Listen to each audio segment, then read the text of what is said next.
The Hebrew Bible has the same books in it as the Protestant Old Testament, but there are some differences, and one of those differences has to do with the way the books are arranged.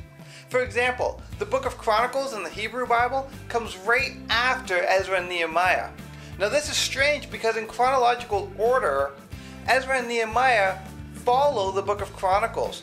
Like literally the last two verses of Chronicles are identical to the first two verses of Ezra and Nehemiah, word for word.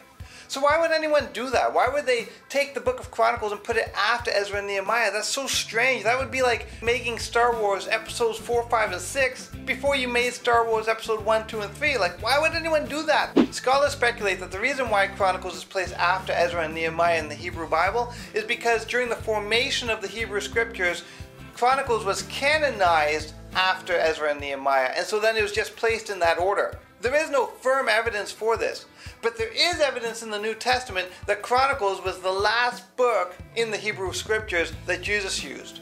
In Luke chapter 11, Jesus said that the generation that he was addressing would be held responsible for the blood of the prophets that was shed from the beginning of the world, from the blood of Abel all the way to the blood of Zechariah, who was killed between the altar and the sanctuary. Now, Jesus could not have been talking about the chronological deaths of all the prophets from Abel to Zechariah, because Zechariah was not the last prophet martyred in the Hebrew Scriptures or the Old Testament.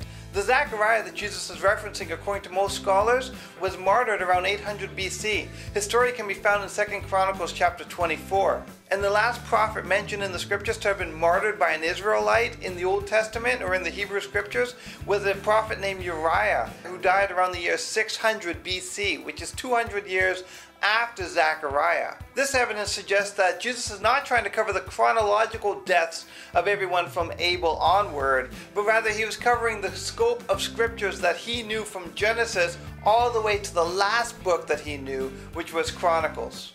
So in Jesus' Bible, the first book was Genesis and the last book was Chronicles. If it was up to you and you could arrange the books any way you want, what would be the last book in the Old Testament? For me, personally, it'd probably be the book of Daniel, because I like how Daniel covers the scope of the period between the two testaments. What about you? What book would you choose to be the last book in the Old Testament and why? Let me know in the comment sections below. And to continue to get smarter with us here at Bible Floss, go to youtube.com/BibleFloss to subscribe. And as I say in the Bible, Shalom. Thanks for watching.